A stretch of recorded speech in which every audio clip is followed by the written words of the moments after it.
Mona Lisa. కుంభమేళాలో ఉన్న మోనాలిసాని ఇప్పుడు ఎక్కడ చూసినా మన తెలుగు రాష్ట్రాల్లో కూడా చాలామంది అభిమానులొచ్చారు. అసలెందుకు వచ్చారో, ఏంటో అనేది కారణం అయితే ఎవ్వరికీ తెలీదు. అందులో ఒకళ్ళకి నచ్చారు. వాళ్ళు ఫోటో తీసి పబ్లిష్ చేశారు. ఇంక చాలు ట్రెండింగ్ నైట్‌కి నైట్ చాలామంది ఫాలోవర్స్. తన అకౌంట్‌కి గూడా కొన్ని మిలియన్స్‌లో ఉన్నారు. అలాగే తన ఫ్యాన్ పేజ్ అని చెప్పి ఇంకొన్ని పేజెస్ క్రియేట్ చేశారు. వాటికి గూడా కొన్ని వేలల్లోనే ఉన్నారు ఫాలోవర్స్. అయితే రీసెంట్‌గా మోనాలిసా హీరోయిన్‌గా చేస్తుంది. ఇది కన్ఫర్మ్ అయింది. అయితే ఒక యాడ్స్ గానీ, ఏ టు జెడ్ చాలా అంటే చాలా తను చేస్తూనే ఉంది వరుసగా. అయితే రీసెంట్‌గా ఒక హీరో పక్కన హీరోయిన్‌గా అనుకున్నారు. కానీ తను మాట్లాడటం రాక ఏదో హీరోనేదో అనిందని చెప్పి, ఆ హీరో సినిమాలోంచి తీసేశారంట మోనాలిసాని.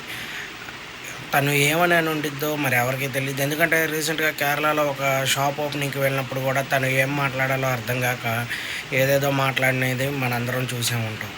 అలాగే మరి హీరోతో సరిగ్గా మాట్లాడలేదని హీరోకి కోపమొచ్చి సినిమాలోంచి తీసేశారు అని బయట టాపిక్ అయితే అదొస్తుంది. మరి అసలేం జరిగిందేంటి అని తెలీదు. కొంతమందేమో డైరెక్టర్ వల్ల అన్నారు. దాని గురించి ఆల్రెడీ మనం వీడియో అనేది చేసాం. మరి డైరెక్టర్ వల్ల లేదా హీరో వల్ల అసలు సినిమాలో ఉందా లేదా గూడా ఎవరికీ తెలీదు. బయట మాత్రం చాలా రకాలుగా వస్తూ ఉన్నాయి.